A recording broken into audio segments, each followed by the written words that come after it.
নাটোরের লালপুরে ইজারা নেওয়া বৈধ বালুমহল থেকে চাঁদাবাজির অভিযোগ উঠেছে।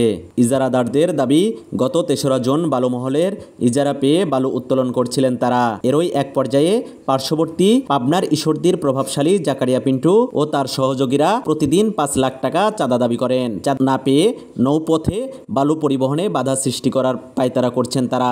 জাকারিয়া পিন্টু ও তার ভাই মেহেদি প্রত্যেকদিন ৫ লক্ষ টাকা চাঁদা দাবি করে। চাঁদা দাবি না দেওয়ায় আমাদেরকে নৌকাপাতি আসতে দেয় না। নৌকাপাতি আসলে নৌকাপাতি আল্লাহরে মারধর করে, গোলাগুলি করে, বিভিন্নভাবে হুমকি দেয়। তো আমরা সরকারের কাছে আবেদন করছি, সরকার জন্য এটার জন্য তদন্ত করে আমাদের বৌদ্ধ ঘাটের ব্যবসা করার জন্য আমাদের জন্য একটু সহযোগিতা করে, সাহায্য করে। জাকারিয়া পিন্টুর ভাই মেহেদি, তারপর হচ্ছে সোনামণি, এরা সবাই মিলে তার সন্ত্রাসী বাহিনী নিয়ে সব সময় আমাদেরকে একটা আতঙ্কর উপর রেখে দিছে। আমরা তার ভয়ে কোথাও নামতে পারছি না, যাইতে পারছি না। মানে যেখানে যাচ্ছি হুমকি ধামকি, মারি ফেলাবো, অমুক করবো তমুক করবো, সব ধরনের যত রকম হুমকি আছে তত রকম হুমকি দিয়ে আমাদের করে রাখছে। কিছুদিন আগে ওরা সব বোট টোটলি নৌকাপাতি অস্ত্রপাতি দিয়ে বিভিন্ন রকম ভাবে আমাদের নৌকাপাতি আটকানোর জন্য মহড়া দিয়েছে, গোলাগুলি করেছে। ইজারা নিয়ে আমরা খুব আতঙ্কর ভিতরে আছি। এখানে সন্ত্রাসীরা এসে আমাদের হচ্ছে হুমকি ধামকি এবং হয়রানি করছে। আমরা যদি আমাদের ঈশ্বরদী উপজেলার প্রশাসন যদি আমাদেরকে সাহায্য করতে একটু, তাহলে আমরা হয়তো লোকজন নিয়ে সবাই সুষ্ঠুভাবে চলতে পারতাম। তবে জাকারিয়া পিন্টুর দাবি, একটি মহল ষড়যন্ত্র করে তার ভাবমূর্তি ক্ষুণ্ণ করার চেষ্টা করছেন করার জন্য এবং আগামী মনোনয়ন পত্রের জন্য আমি এটার একটা ব্যাড ইফেক্ট আমার পরে সেই জন্য পরিকল্পিত করা হয়েছে। কিন্তু আমার এখানে কথা, আপনারা অনুসন্ধান করে দেখেন ঘটনাটা কোথায় ঘটেছে।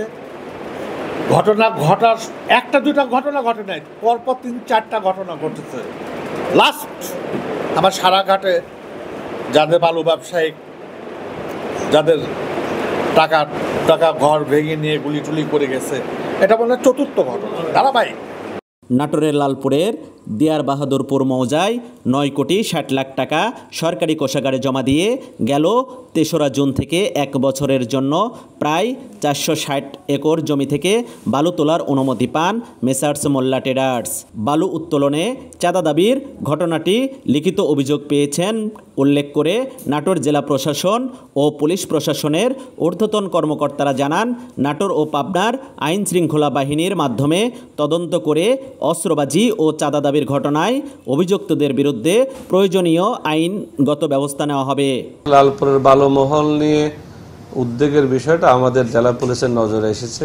আমরা ইতিমধ্যে আমাদের এডিশনাল এসপি বড়াইগ্রাম সার্কেল সহ সংশ্লিষ্ট কর্মকর্তারা এই বিষয়ে গোয়েন্দা তৎপরতা সহ অন্যান্য বিষয়ে কাজ করছে।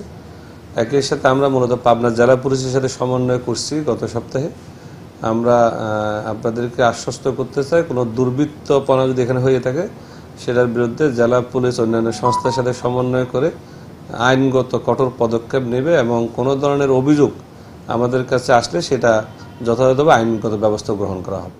বৈধ বালুমহল সকল অপতৎপরতা রোধ এবং অপরাধীদের আইনের আওতায় আনাসহ সবসময় আইন শৃঙ্খলা বাহিনীর কঠোর নজরদারি অব্যাহত রাখার দাবি স্থানীয়দের। Omar Faruk Khan, Asian television, Lalpur, Natore.